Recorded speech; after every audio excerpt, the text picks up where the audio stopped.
Hey, this is Ellen in Tropical St. Bart's. It's Saturday morning, my friend, and you are listening to Light Talk. And I'm going to say good morning, too. And I'm Stan, and I'm coming to you from Gainesville, Florida. And today we're discussing remembering LDI on Light Talk. And this is David coming to you from the beautiful Belmont Shore neighborhood of Long Beach, California. If you don't already know, you are listening to Light Talk, and we are the Lumen Brothers. And SISTAH. That she is. Welcome, everyone, to episode 297. And today you have Ellen, Stan, and me. That's an interesting cocktail. What, Ellen, Stan, and me? Right. It's a great triumvirate. Oh, my God, you're right. This is a first in 297 episodes. How do you like that? Oh, wow. That was crazy. Hey, did you guys get that email from Dennis Size? Yes. That was crazy. Dennis Size, who happens to be probably our number one fan. Of his age group. Of his age group, right, which was 12, I believe. I think that's right. He's a little younger than Campbell. That's funny. And he may be our number one fan, but he was talking about last week's episode with Ethan Steinmel. And that it was a pretty good episode, I must say. It was a lot of fun. Ethan was a great guy, and he said that we had some connections, some major chemistry. I just thought we were being silly. But everyone, if you haven't heard it, check out 296 with Ethan Steinmel. I believe the title is Manhattan. Manhattan. Manhattan. Manhattan. Manhattan. And speaking of LDI and Ethan, he has posted two of his own podcasts. One that he recorded at LDI with Marcia Stern, Amy Deluxe, and Paula Dinkle, I believe. Right, Paula. And then he just did a separate one with Christina Gianelli. Have we not had Marcia? Oh, we hadn't had Christina on either. That would be cool. Oh, Christina would be great. And in fact, I knew Marcia's name for years, but she came up and introduced herself to me at LDI. We had a nice chat. We exchanged contact information. I said, you should be on the show, and we should talk about other things, too. And that will be, she's terrific. And Christina, Christina's a lovely, lovely person and a very talented designer. Yes, she is. I hate to admit this, but Christina and I met in about 1982 at the Williamstown Theater Festival. That's about when I met her. Isn't that funny? That's when I met her. When I was a master electrician at Kingsborough, she was touring with Ballet Jazz de Montreal. Oh, well, there you go. And she taught me about Roscoe Lux 18 as a high side light and how I could use PARS as a high side. And she taught me that way back then. Talking about Roscoe, I had 2 copies of Ann McMill's Assistant Lighting Designer book at LDI to give away in a raffle to our young career professionals. And one of the questions that I asked was, what color is Roscoe 80? And one of our youngsters. No. Somebody asked today on Facebook, Mike Wood, I think, asked, what's your favorite color? And he was holding up a Roscoe book. And I gave him a tongue-in-cheek answer. I said, daylight in the temperate zone in the northern hemisphere, and not skylight. And I said, no, that's not what you're looking for, but that's No, that's funny. Gel books. Oh, my God. Talk about souvenirs. Oh, I threw 2 of them away yesterday. I said, I'm never going to use this shit again. I just threw them away. Done. Because, what are you going to do? You tell a programmer, I want that light to be an R80, and he plugs in R80, and it looks like an R70, It's not even close to R80. I haven't seen a board yet that's close. This is a big issue. This is a big issue. Right, but don't throw them away, because there's people who love to make things out of those. Oh, you're right. You're right. I have so many of them laying around. But anyway, welcome everyone to episode 297. And we're going to start off today with a little bit of news. Just a couple of things today. First of all, SCTC is going to be in Louisville, Kentucky on March 1st through 5th, 2023. Have you ever been to SCTC? I've never been to SCTC. Have I ever been? Yeah. Yes. Wow, I've never done that. Many times. No, I've never done that. That's weird. It's what's cool about it is it's not just design like USITT. It's all of the performing arts. Yeah, right. It's like acting, job dancing, fair, and right. Sure. We used to have a nice portfolio review process there as well. Right. Do they still have the Humana Festival in Louisville at that time of year? I don't know. When's the Kentucky Derby? Anyway, Clearly not that week. It's probably be too cold for the Kentucky Derby Not that at week. that time. And also, USITT's annual conference and stage expo this year is in St. Louis, Missouri on March 15th through 18th. So, get your tickets, boys and girls. USITT. The last time I was at USITT was with you, Stan. Remember? That was in Louisville, Kentucky. That was in Kentucky, That was in wasn't it? Louisville, In Kentucky. Louisville, yeah. Louisville. So, I there you enjoyed go. that one. That was nice. That was a lot of fun. Yes, it But is. anyway, let's get on with today's topic. And it's going to be a very unusual show. We only have one topic today. And we're going to talk about what we experienced 2 weeks ago at LDI.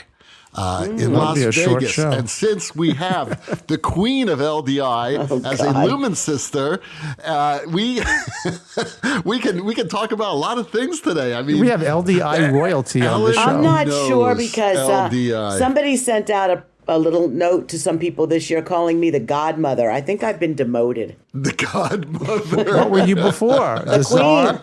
The Queen. The queen. Yeah, godmother's not like as good as a queen. No, I think No, you're LDI royalty. It's actually Jules Lowe, who walked into LDI one year and said, is Ellen Lampert here? And somebody said, well, I don't know where she is right now. Can I help you? And he said, no, I'm looking for the Queen of LDI. All I You know liked that. is that Lori told me that she met Ellen by happenstance in Right. the bathroom at Right. LDI. And she said, hi, I'm Snoot.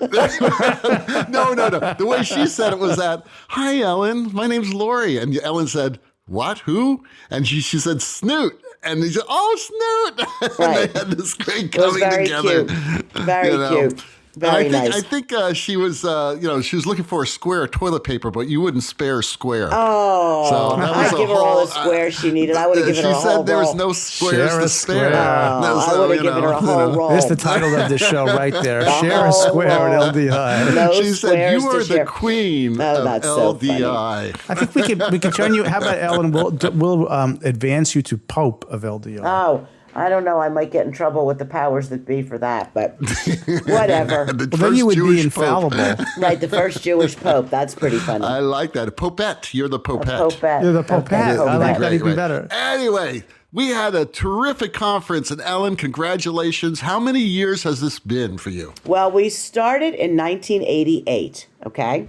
Mm-hmm. And the Fort show Worth, was right? Dallas, Texas, at a place called the Infomart, which is not actually a convention center. It's an office building. And for some peculiar reason, the parking lot in the basement had been turned into like exhibit space, as it were. The show was started by Pat Mackay, and she had bought Lighting Dimensions magazine, and she had, from the early 70s on, she had Theater Crafts. And then somewhere along the line in the 80s, she bought Lighting Dimensions. And we started covering rock and roll lighting, among other things. And two of the lighting companies were in Texas, High End Systems and Varilite. And they're like, hey, we really need, like a trade show for like entertainment lighting. Why don't you guys do one from Lighting Dimensions? Thus it became Lighting Dimensions International. And many years later, when we folded Lighting Dimensions and Theater Crafts into one magazine, it became Live Design, so we could still be LDI, because changing the name, 20 years in would not have been such a great idea. That's really kind of convenient. Yeah. Because live design is really cool. Yeah, that's exactly what we do, and it was a perfect name. Much better than Lighting Dimensions. What dimension are we in? The third dimension, second dimension, both dimensions? It's kind of bizarre.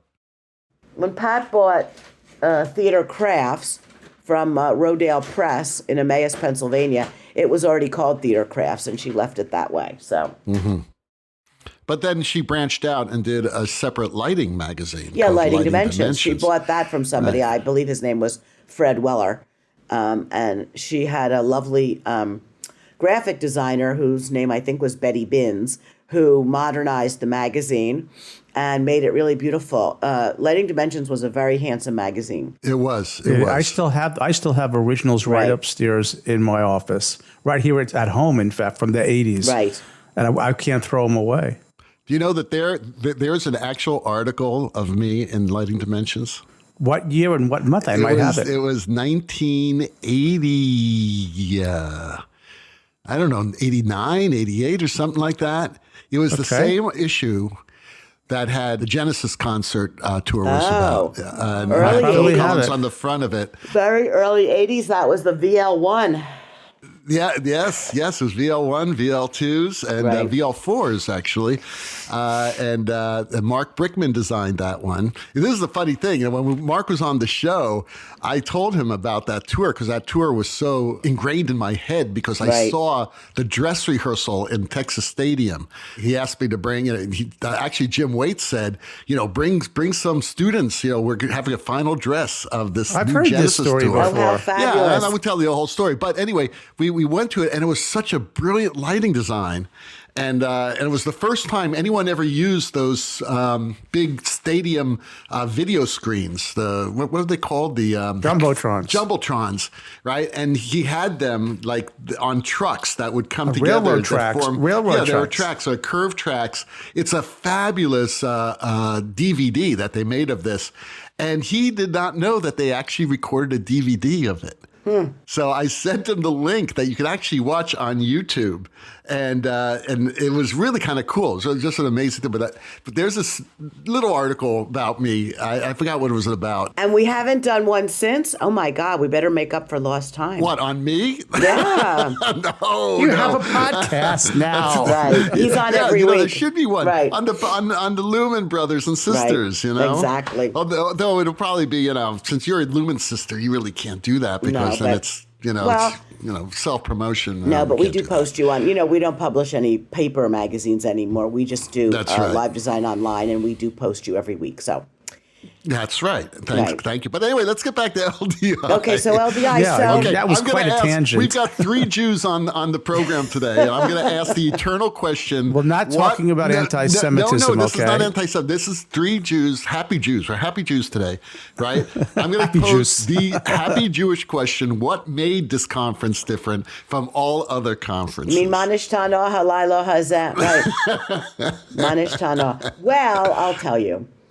One of the things, if you're asking me, that made it different is that it was like the first roaring back successful show after the pandemic. People were really ready to be there.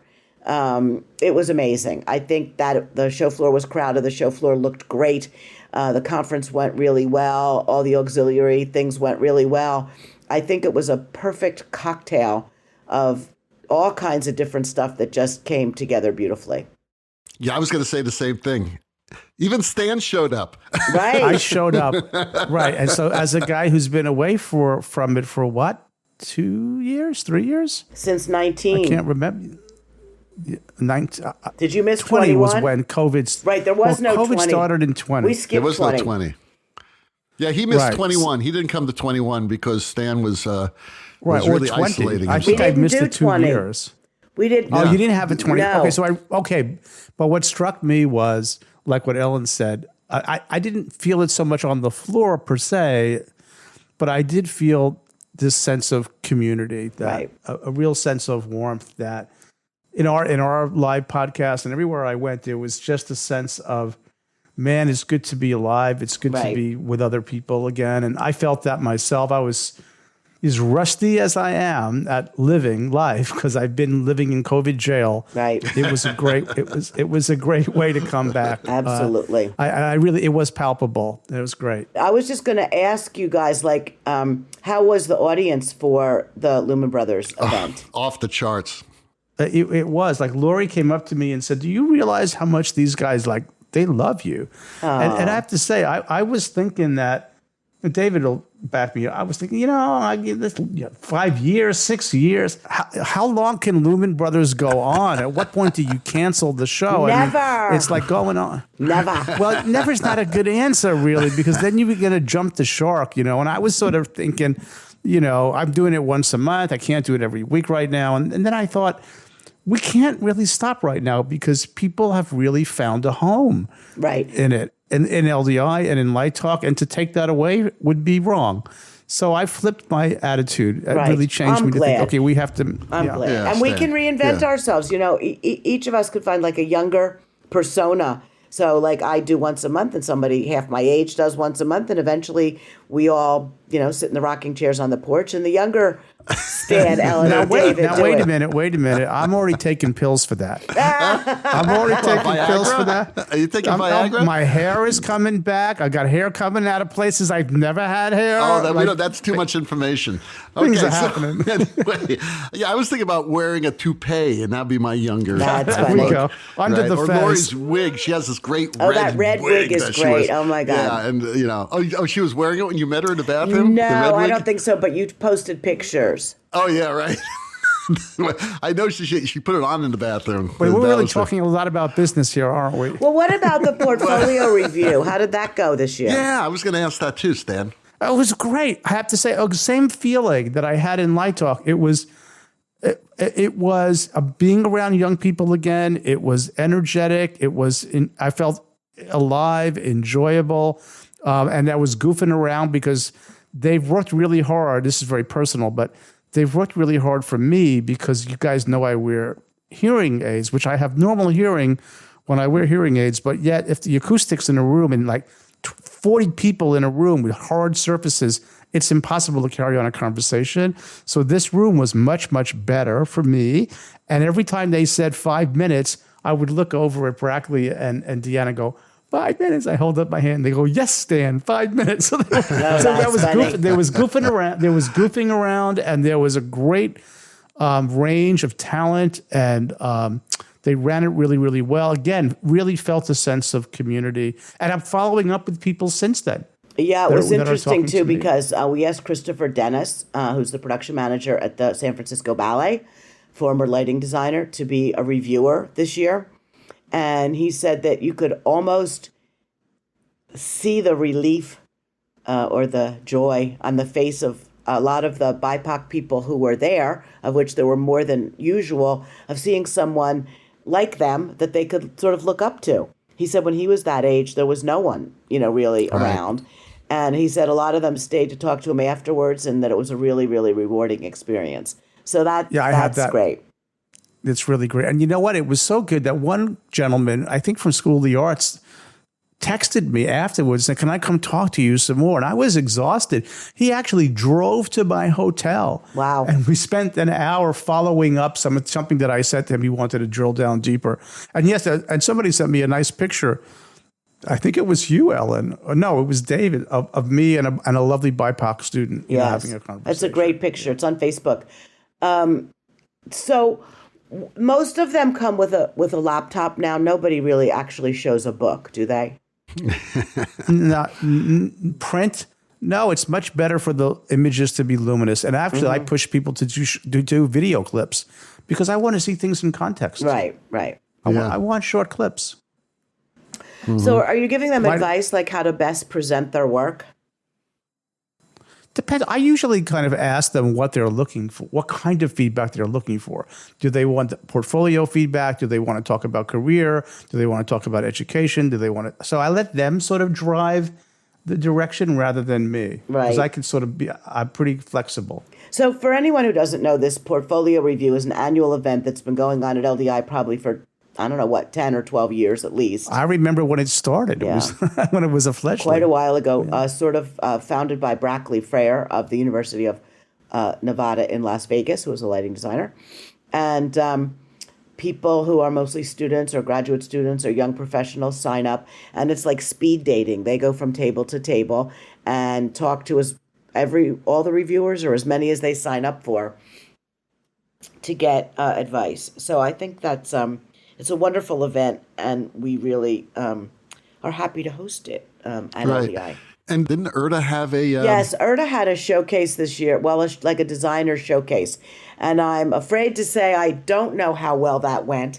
I did notice that a lot of those people did not have digital displays, or they had a digital display as well as like a sort of a triptych in front of them with photographs of their work and stuff.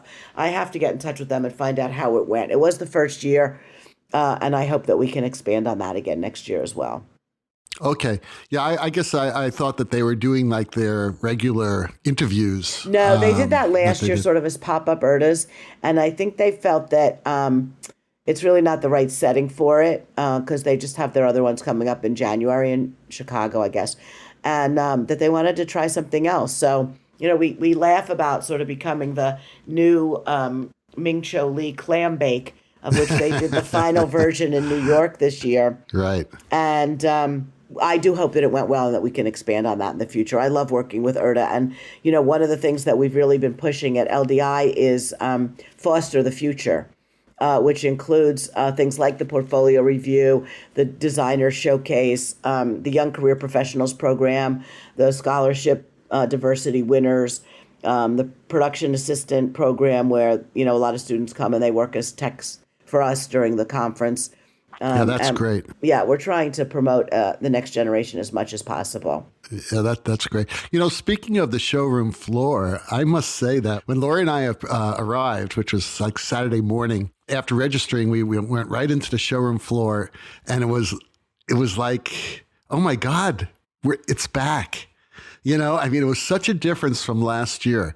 There were a lot more people, a lot more companies. Right. There was haze everywhere. The haze was as thick as it ever was, let's just say. And it was very exciting. It was very exciting being on that floor once again after a few years. And there were a lot of people there. There were a lot of really interesting products there. I know Clay Paky had some great products. Elation. I got to see Eric Loader. It's good to see him again. I haven't seen him in several years. And he showed me their new Lecos. They have these new LED Lecos, which are really exciting and very competitive in price.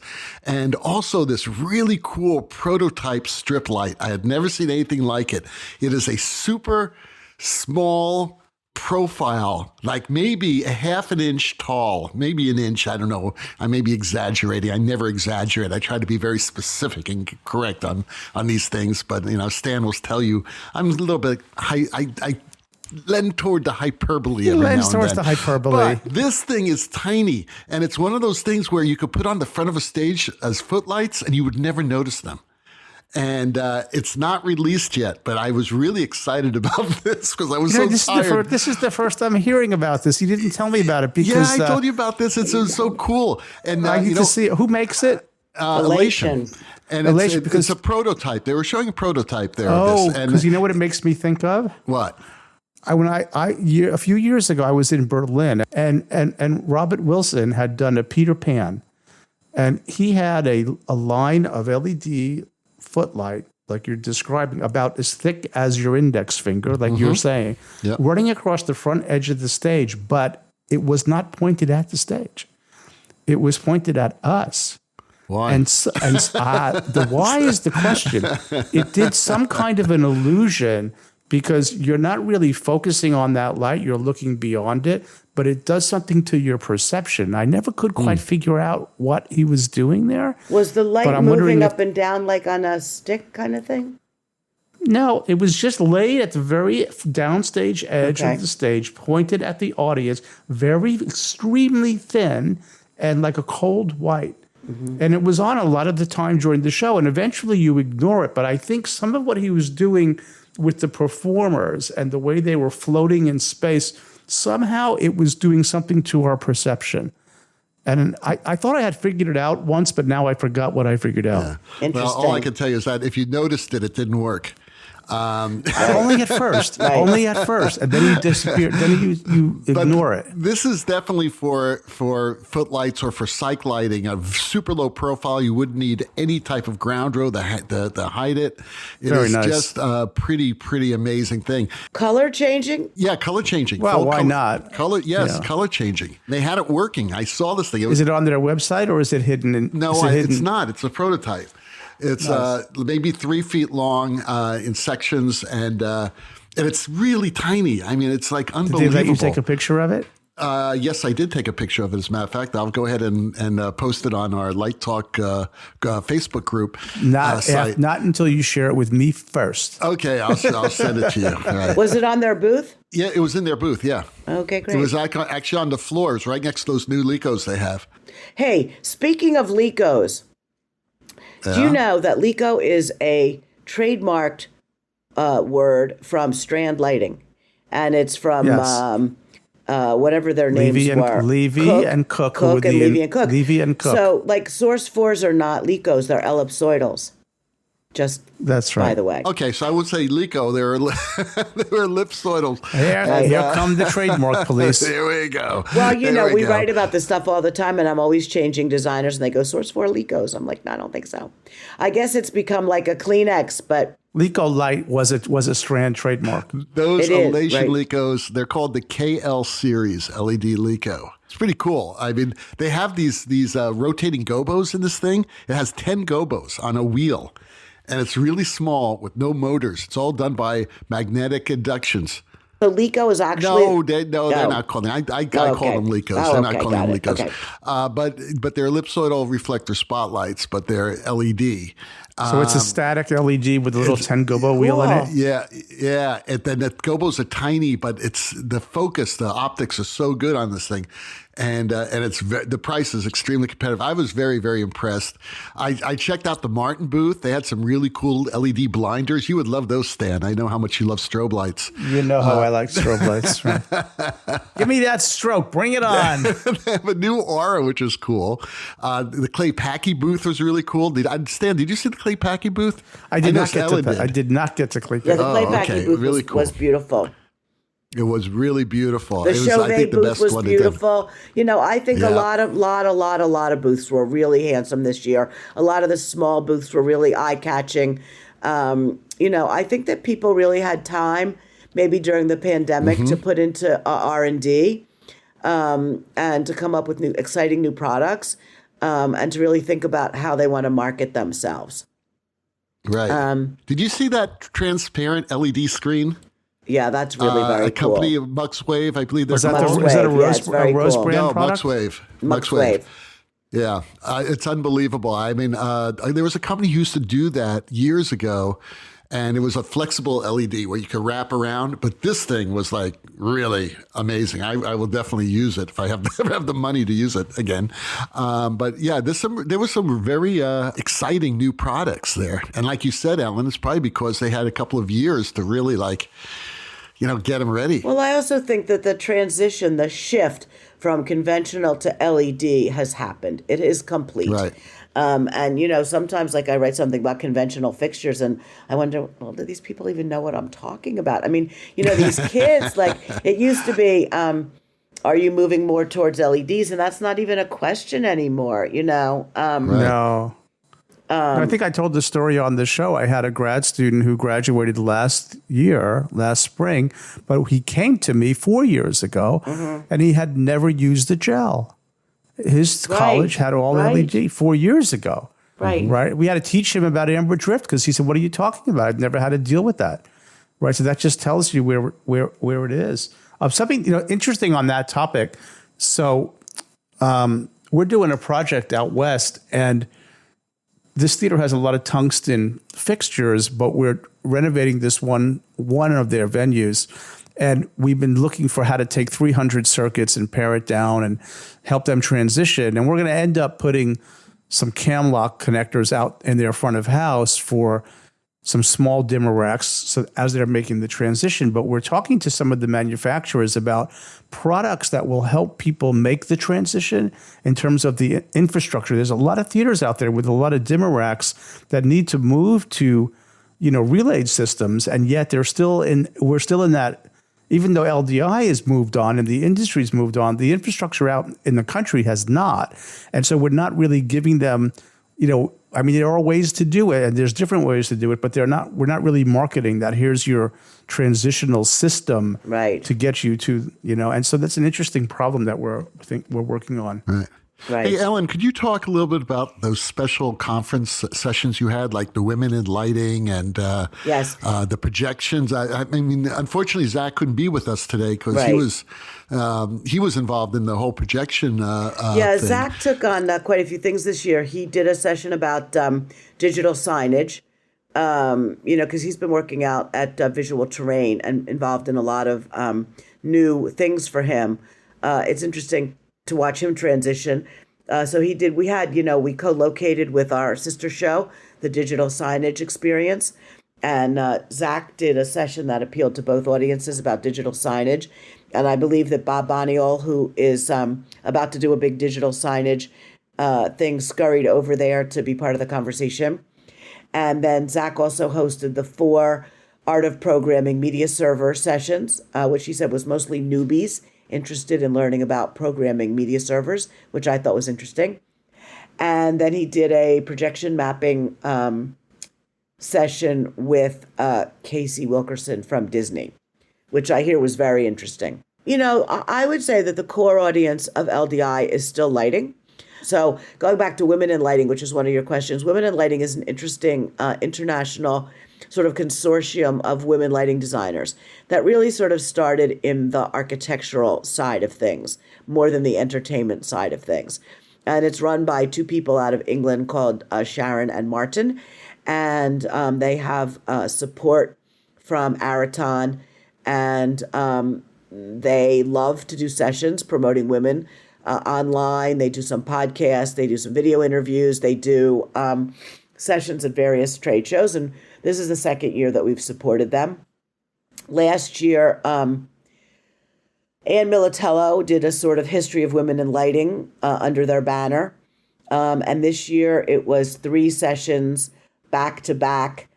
It was terrific, and we like supporting them, and we also love their support of, women in the industry, which is an interesting question because sometimes, like this morning, I did a live webcast with Suna Routhier, who is an extraordinarily eloquent, talented lighting designer who just did Coldplay. She did Panic at the Disco. She's just out there, and she was touring for a long time, and she does lighting design and scenic design and production design.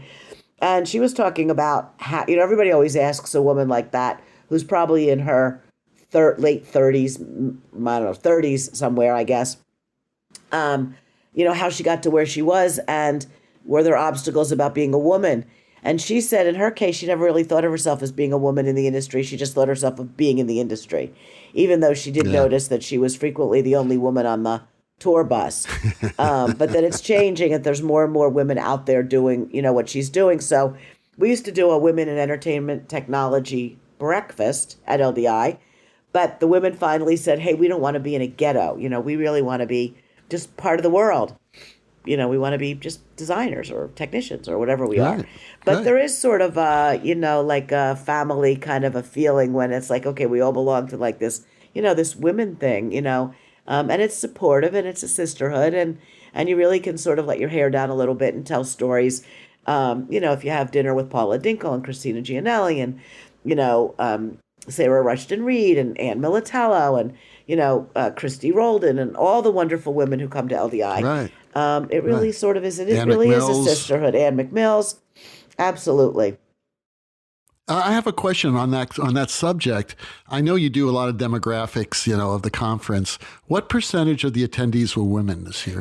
I sadly do not know, but I will get you that answer by the next time I'm on the show. I think that is close to 50%. I would be surprised if it was. I don't think it's that many. But we'll see. I'd love to see. Or maybe because I just notice women more than I notice men. There you go. It would really be interesting to see the progression over time, both of women and BIPOC people. Right. So to see if we're making progression. I try really hard the past couple of years to do like parity, women and men for the speakers, but it's really hard. Sure, it's really hard. Sure. The industry is really still male oriented in a lot of ways. Like, I don't know, one year, like Stan Pressner and 2 other people of our generation wanted to do a panel on, lighting in festivals or something. I said, yes, but there's one criteria you have to meet. There has to be a young woman on the panel. Mm-hmm. There have to be young women out there lighting, even if they're assistants or resident designers who are lighting festivals. You can't just have 3 old white guys anymore. It just doesn't add up. So we try. We really try. There might be. I wonder if there are more women in architecture than there are in entertainment, because I'm seeing so many women in architecture now. Because it's not so machismo based, and our industry was once upon a time. That's interesting. In Anne's talk, I think she mentioned Leslie Wheel. I don't know if you remember her, but she was like the doyen of female architectural lighting designers. I've met Leslie Wheel. Yes, she I've was. met her. She was quite extraordinary. And then, there are a lot, both in New York and California. Addison Kelly Addison is Kelly, another one. Yeah. There are a lot of them. So, I think that I will try and find that out. I think that's very interesting demographics. The BIPOC question is also difficult because people are busy. And, you can get a list of, 50 people and maybe 3 of them are available to come to LDI. So this year we were very fortunate to have Roma Flowers with us again. I think for the 4th year in a row, as she is the sort of ad hoc chair of the Pat McKay Diversity and Scholarship Program, of which we are very proud. Cool. We had 6 or 7 winners again this year. Most of them were at LDI. I hope it was a rewarding experience for them. Roma is very supportive of that program. And last year we had David Stewart from Disney, who was at LDI. And we're, trying to just like mix it up and make, as many different communities feel at home there. Well, when you think about it historically, this industry, it seemed like when I started, it was like so many of these manufacturers were working in their garages. It was like a cottage industry, and now it's a multi-billion-dollar. I don't know what the capitalization of entertainment lighting is, but I'm sure it's in the over $1 billion or more in terms of it's just grown up so much. And I think LDI was a big part of that growth. Well, I would hope so. I mean, that's very complimentary. Thank you.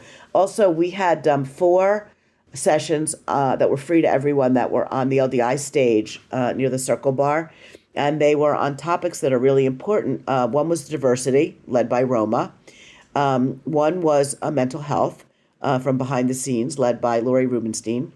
One was sustainability in the industry, led by Carol Scott of Tate, not Carol Tate. And the 4th one was Michael Strickland with Seth Jackson. What they did during COVID was amazing. Well, the thing is that Michael Strickland believes that another lockdown or slowdown or shuttering could be in the future. That, the minute they start with mask mandates and testing, and if there's another wave this winter, who knows what might happen. And he says we have to be prepared. And that the last time we did not get serious. He's very active on Capitol Hill. He knows a lot of senators, and he works with them very closely. And he was involved in still trying to get some of the leftover PPP funding money to go to this thing called the Music Act. And he feels that the reason that some other industries got bailed out better, faster, more than the entertainment industry is that we do not have a super PAC, a PAC that has a lobby. Yeah, I got the email from him to help set that up, and I think that's very smart. A lobbying arm. He said everybody else showed up to fight for what they needed in a battleship, and we went in 1,000 canoes. So he's trying to launch, and I hope they're very successful, and we will support it in any way we can, something called the Entertainment Association, which may change its name eventually because of the Themed Entertainment Association. To have 2 TEAs out there might be a little confusing. But in any case, the Entertainment Association to be able to hire a lobbyist and really be able to go to Washington and fight on our behalf. And it would include everybody from small, freelance designers all the way up to, Live Nation, Barnum and Bailey, carnivals, anything that has a live audience, any live event. He is so right about that, because I was in Alexandria, Virginia for a week during this sabbatical. And one thing I noticed, wherever you turn, there's a building for some organization. It's like the Accountants Association, the Blind Donkey Association, you name it. There is an association for every group in the United States has a building and a footprint in DC, because if you don't, you're invisible. And I think it's a really, really good point. I would do anything I could to support that. So, Ellen, I know now you've had 2 or 3 weeks to mull over and recover.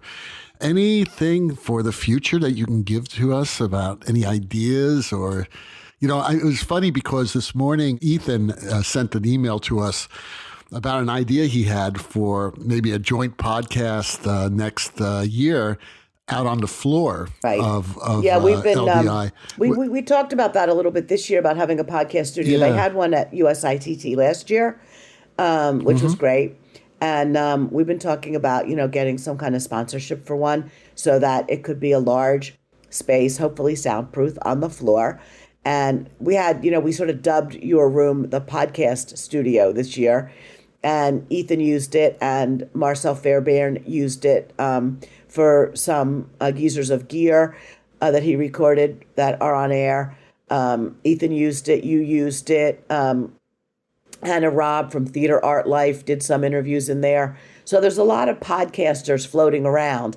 And I would love to be able to sort of get that together and have it a little more visible with an audience on the floor. So that is one thing. Also, LDI is trying to grow. If you stay stagnant, you die. You really have to keep evolving, reinventing yourself. So, being the dinosaur on the team, I love to sort of try to protect our core audience. But we've been moving in very, very exciting directions. This year with Bob Boniol, we invented the term sort of the name Metamersive for like immersive experiences in the metaverse. And we did 2 3-hour podcasts with extraordinarily interesting speakers. I think one in July, one in September, which you can listen to on demand on livedesignonline.com. And then Bob hosted our X Live at LDI, which was sort of half Metamersive and half fan experience. And it's really interesting talking about NFTs and, avatars and going into new worlds. And I mean, it's really like space exploration in the live events industry. And some people are really sort of tiptoeing into it with trepidation, but I think that this is really the future and that we really want to embrace it. We also did a full day this year run by a really interesting designer called Dylan Roscover on XR and virtual production, which I realize is a little more in the film world. But if you look at designers like, the Corey Fitzgeralds of the world who did that Katy Perry, that iconic Daisies song that she did, there's a whole new world opening up out there. And I think that this is like, for our Foster the Future program, it goes hand in hand. It's like, okay, you want to be a Broadway designer, but if you're not, here's 11 other things that you can do. So we're trying to broaden everyone's horizons, exposing them to as much as possible. We will be co-located again with the digital signage experience again next year. And they had some really interesting things this year. Rafiq Anadol, who is an artist, was going to be one of their keynotes. And unfortunately, he got something. It had to be in New York at the Museum of Modern Art. And one of the exhibitors at the Digital Signage Expo has a holographic box. And they moved it onto the keynote stage and transported him in there via the metaverse. And I missed it because I was over at LDI, but apparently it was fabulous. And I think there's a lot of crossover in that kind of stuff between LDI and DSE. So we're very excited about that. So that'll be next year, definitely on the same floor, but it's like maybe a different area, but with like a joint keynote and a joint track of some sort for people. It's like they have the hardware, we have the content creators, and it's like a nice marriage. So, yeah, I was really happy to see that. I did peek in there, and it looked really interesting. Yeah, it is. One other thing I wanted to talk about today, and that was the changes in Las Vegas. It's been several years since I've been there, and this is the first year I noticed that Lori and I actually were walking home from seeing Love. She had never seen Love before, and we walked all the way back, from the hotel. So it's about a 3-mile walk. Oh my God, where were you staying? We were staying at the Westgate, where we steal the ice bucket from every year. It's one of our things. But anyway, we walked back. And I didn't find one little card, those horrible little cards that these people would give out of all these naked girls. Right. And they were like all over, strewn apart. Not one. Nobody does that anymore. And I was asking an Uber driver about that. I said, is this illegal now? Because to me, I find that really, I'm not a prude, but I just find it offensive, and it's littering, and it's nasty, and people are in your face. They don't do that anymore. And then the thing that Stan and I did with our ladies was we went on that Tesla track, right? What was it called? The Tesla tunnel? That was really amazing, too. That was really cool. So Right. Stan was like a little boy in the back seat going, oh, this is so cool. That's funny. It was fun. Yeah. It was Did you right, go it's on right that? there at the It was front right of the outside. convention center. We just went down and said, let's explore this. And the guy, no, I think one of the security people told me what it was. And they said, yeah, you just go down there. It's free. They drive you to the other part of the convention. It's just, you'll take a ride. They'll take you back. And it's a taxi cab, but it's all LED lit and colors in the car. Yeah, it's beautifully lit. Yeah. It's really cool. It's And, Elon Musk's dream down there. Right. God.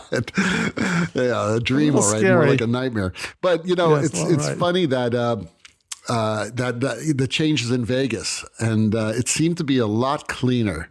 And maybe I was imagining it, but it just was an amazing thing. So Do we think that during the pandemic there was like nobody out there, so they really had a chance to clean up, and that I believe that they're really trying to make it a little more Family? family friendly Yeah. again, which Yes. they They go did through one that other in time. cycles. Right. Yeah. Sometimes it's bring the family.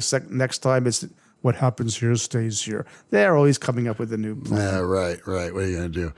All right. Well, anything else you guys want to talk about LDI this year or next year? No, I just think that I'd like to just sort of salute the people who run LDI now, Questex, which is the owner of the show, and Marion Sandberg, who's our vice president and sort of market leader, and Jesse Chybulski, who is the show director. They are both extremely talented, forward-thinking, innovative women, much younger than me. And I believe that they will shepherd the show into, a very healthy future. That's wonderful. Well, Bravo. we're looking forward to being back next year if we're invited. We If sort of we're try- invited. As long as invite I'm there, ourselves. you'll be there. When I'm no longer there, I don't know what to tell you. Okay, then we're on our own stand. We may be out there on Las Vegas Boulevard handing out the little cards. we might all be retired come at see the same Light time. Talk. I've got 60 Light Talk stickers right here. Hey, we missed you, Ellen. We know it's impossible for you to be on the show while we're out there, but she was there we in did spirit. miss you. Right. Well, I'm sorry I missed the Fez photo. I'll tell you that. Oh, the Fez photos. Hey, I found 6 more Fezes, so if you want, I'll send one Oh, to you. that's funny. You can I don't get think it. I'm I sure don't it's think- high on her list. I don't think I need a Fez, but maybe you could give them away on the show. Yeah, we will. We will. Mail them out to worthy Fez wearers. Yes, exactly. Our Fez winners actually wore them onto the show floor. Oh, that's funny. We've had Fez sightings. Well, Isn't that if we funny? have any Turkish listeners, they might enjoy them. Yeah, well, they were expecting a free drink from me, but I didn't go back to the floor that night, so what are you going to do? Well, the rocking sounds of the Luminoids tells us that once again you've spent another morning listening to Light Talk. You can hear our show on just about every podcast site out there. Check out our website at lighttalk.org and be sure to follow us on Facebook and subscribe to the podcast. That way you will not miss a second of Light Talk insanity. No guarantee is offered regarding the accuracy of any statements or opinions made on this podcast. However, If the event happens that you would make a decision that you want to litigate us, we have a very snooty group of lawyers with a legal team of Sparks, Burnout, and Chase, and they will defend us until our retirement funds are depleted. Light Talk is written and produced by the Lumen Brothers and SISTAH, coming to you from Long Beach, Gainesville, Florida, and the torrid tropics. The torrid tropics of St. Bart. And be sure to join us next week when we talk about more lighting shenanigans and serve you more of our casserole of nonsense. We are the Light Talkers, broadcasting questionable Lumen knowledge and a little bit of humor around the world. So we'll see you all next Saturday morning. Bye-bye from Light Talk. Bye-bye. Au revoir. Sayonara. Au revoir.